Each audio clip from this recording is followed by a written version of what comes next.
Write down what you said and do it. Follow through without being reminded. If you really want to see what completing tasks and being consistent, if you have a bunch of credit cards and maybe your finances and your credit's kind of a wreck, whatever, if you realize that you just pay one bill, just get one bill paid off, maybe it's a smaller credit card, and then maybe your next one, you're just making regular payments. Okay. If you get one credit card paid off through consistent payments, you'll see a dramatic difference in your financial history, depending upon how wrecked it is or not. But sometimes just in the financial world, just a little thing that you do can have a big impact when it seems like, oh man, my credit score is bad, my finances are bad, this is all bad. You take one little step, and sometimes that's where you can see a huge dramatic change. Make your bed. I don't make my bed, so you can do that. But there are people that say there's a great speech. I've used it before on the podcast, an admiral at a graduation speech, talk about making your bed, because if you get up and you make your bed, if the rest of the day goes to pot and you come back home, at least you've accomplished one thing that day, and that was making your bed. I choose to accomplish one thing that's not making the bed, but that's my choice. So follow through without being reminded. Small responsibility builds the muscle for larger responsibility. If you cannot be faithful with small things, big things will expose you.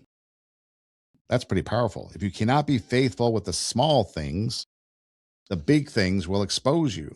You're not ready for it. You're not ready for the big things if you can't handle the little things. Step 3, stop blaming as a first response. So the first step on how we can improve responsibility is to tell yourself the truth, and then to keep smaller promises. And then it's stop blaming as a first response. Blame is one of the greatest enemies of responsibility. We all blame. Everybody blames. It's the blame game. Blame may feel good in the moment because it protects your ego, your pride, who you are, but it steals your power. When everything is someone else's fault, you have no reason to grow. You become stuck, waiting for everyone else to change before you take action. Responsible people do not ignore what others did. They simply refuse to use other people's failures as an excuse to avoid their own growth. Don't you want to grow in life? Don't you want to become a better person? Take responsibility. Own it. Don't blame it. Here's a responsible mindset. Okay, a responsible mindset says that they may have been wrong, but how did I respond? That situation was unfair, but what can I do now? I was hurt, but how do I heal instead of harming others? I was not taught this, but how can I learn it now?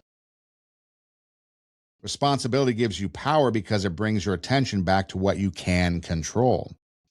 I would tell my students in the radio broadcasting classes that I taught is that if you went to an interview and they asked you, do you know how to operate some piece of equipment or do something? Never just say no, because you might not know their specific way of doing something or that specific piece of equipment, but you've probably learned something very similar, whether in the classes I taught, because I would go over everything pretty much that they needed to know to get that entry-level job based on the limitations, though, of what the college campus radio station had, obviously.